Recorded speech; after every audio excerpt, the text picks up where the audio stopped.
Hi everybody, and welcome back to Plastic Models by a Regular Dude and part number 5 of the Tamiya 148 scale Bf109 G6 in Swiss markings. This time we start with decals.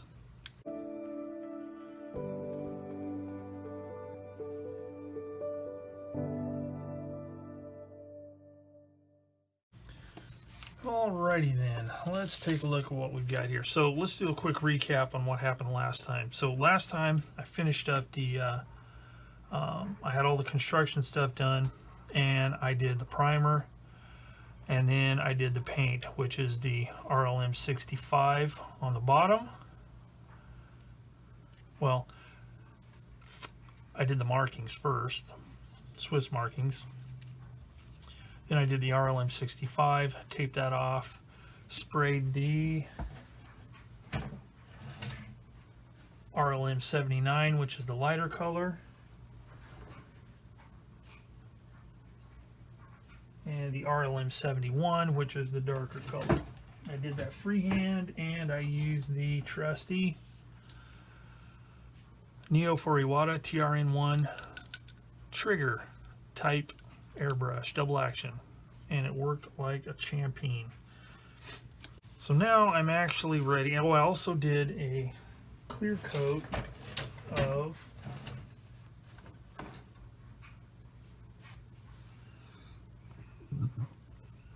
Model Master Acryl Semi-Gloss. So with that all done and cured for days, I can now start the decals. And if you'll remember, I went with the Cutting Edge Model Works decals, Swiss Bf109s, which seem to be some pretty good decals, and I think they'll work out pretty good. But basically what I need to do first is I'm going to do just the general markings, the stencils and stuff like that. I'm going to get all those done, and then once I get that done, then I can move on to the aircraft specific decals, which in my case are just going to be the crosses on the rudder and the J704 on either side of the fuselage, because the main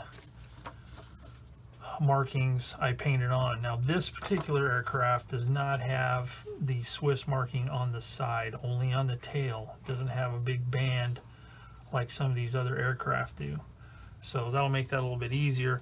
And really, the only decals I'm using from this set are mostly going to be the stencil stuff, and then that, and that. Oh, and I also have to do those right there. Now the 11s, I'm not sure where those are supposed to go, because it does not show it in the illustration. So maybe it doesn't go on this aircraft, I don't know, but I don't see them on there, so they ain't going. So anyway, that is what I'm going to do. So I'm going to start cutting these things up, and for this, I think this time, because the manufacturer recommends the Micro Scale Industries stuff, I think that's what I'm going to use this time. So I've got my decal solution brushes here, one for Micro Set and one for Micro Sol. So I think I'll go ahead and stick with those, because that's what they recommend. That way, if something goes wrong, I can blame it totally on the manufacturer. All right, so I'm going to start cutting these things up, start working on this a little bit, and then come back. Okay, well, I've done what I can with the decals. There is a little bit of silvering. So hopefully after I put one more coat of clear localized, I'm going to do it real localized so I don't get it on my canopy and stuff, but I'm getting the masking. I got it off the cockpit, and I'm getting it off of the canopy here.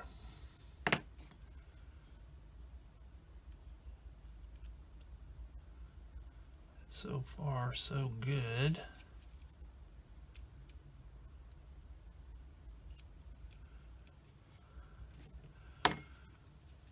Looks like it all worked.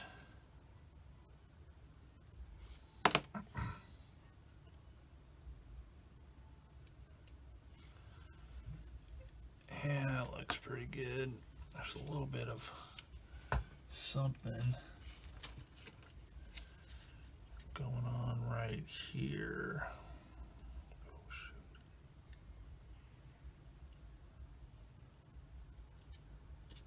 Okay. So I'm going to get all this off of here. And then once I do that, I can start gluing together. Actually, I think I may, well, I have to do some detail painting. I almost forgot I need to do the exhaust. I need to get that painted. So once I get this off here, I'll do that. All right, so I got the all the tape off of all the canopy parts, the glass parts, and I repaired, I think I said it in the last little segment, but I repaired the silvering as much as possible, and it actually turned out pretty good. So I'm okay with it now, but still not perfect, and I'm still kind of like not really stoked with the way those decals worked out, but you know, live and learn, and no big deal really, because in the end it won't really matter. But anyway, so I've got the last clear coat put on, flat clear coat. I just sprayed over the parts that I had repaired. So now I need to paint the exhaust. So what I'm going to do for that is I'm basically just going to get my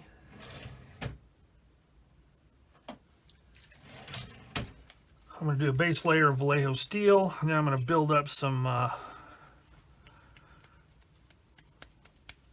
rust and tannish burnt colors on it. So I'm going to do that off camera, and we'll come back and see what it looks like. Okay, so I got the inside of the lower radiator cowling or cover, whatever you want to call it. Got that weathered. Landing gear inside of the gear bay doors. So the next thing I need to do is I need to do a little bit. I want to do a little bit of weathering here inside the landing gear bays. And then once I do that, I'm going to move on to the actual engine parts. So I'll have to pick a color that's going to kind of accentuate the detail on these, on the engine parts inside of here and on these parts here. So for the dark color, instead of using black, I'm using this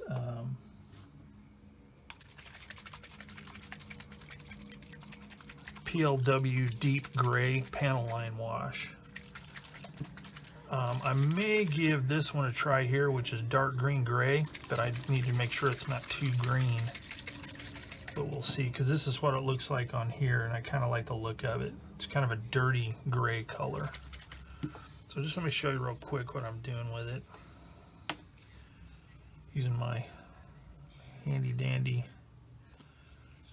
brush. I'm just touching it to the detail like that and letting capacitor action take over. And I know it's not capacitor action, I'm being dumb. I really like these Ammo by MIG washes. They seem to work really well. They're not as... I normally use my Untitled 502 oils, but these are just handy because they're already mixed and ready to go. So I'm going to keep working on this. Once I get this done, then I'll come back. Okay, here's where it's at now. I've started on the weathering process. And you can probably see the difference between this wing and this wing. I've started pin wash, getting all the rivets, the panel lines, all the detail.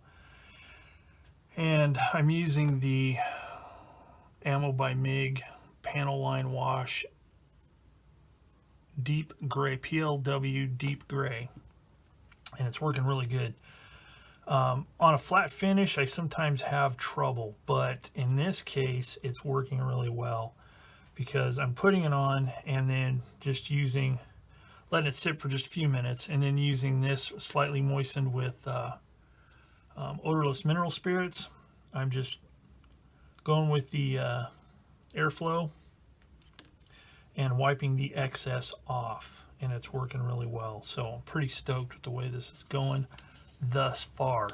So I'm going to continue working on the bottom. When I get done with that, if I remember, I'll spark up the camera and show you the bottom, and then I'll move on to the top and the sides.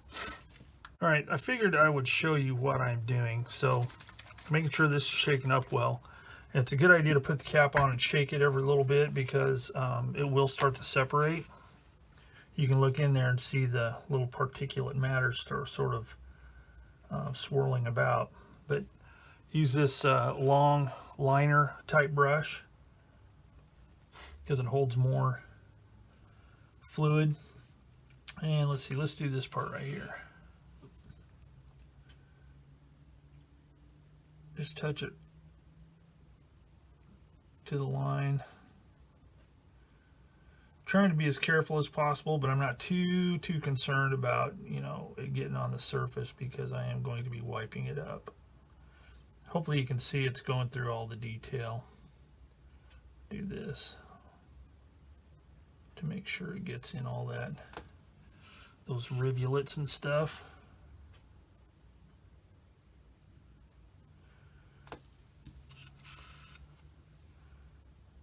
Do it around this raised detail here.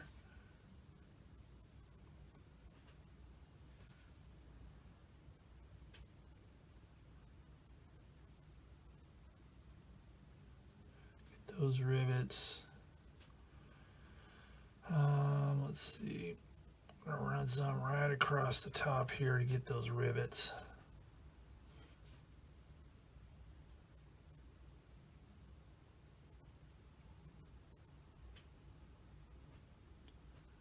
Like that. Okay. All right, so let that set up for a minute or two. Not even that long. While I clean my brush. And it's not something that's necessary, but I like to do a double dip. We've got one labeled dirty thinner, one labeled clean thinner. That way it just cleans it out really well. I've had these brushes for quite a while. If you take care of them, they'll last. So then I'm going to use some of my cleaner or thinner, and I'm going to wipe the majority of it off on this paper towel, and then just try and streak it with the direction of airflow. Now, it's leaving it kind of streaky, which is what I want. If you don't want it streaky, then just really clean it up good, and you'll be fine. But even the cleanest of aircraft, you even look at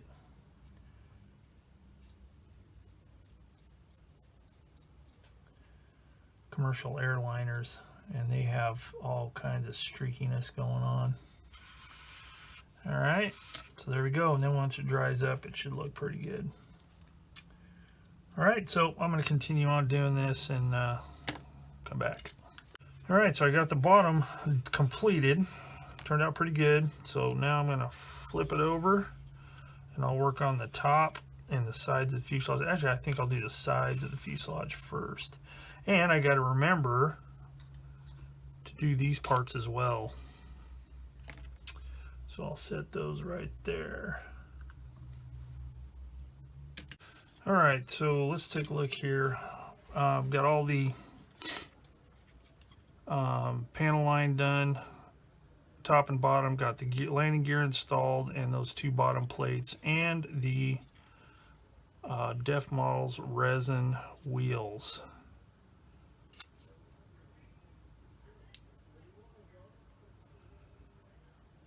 So with that,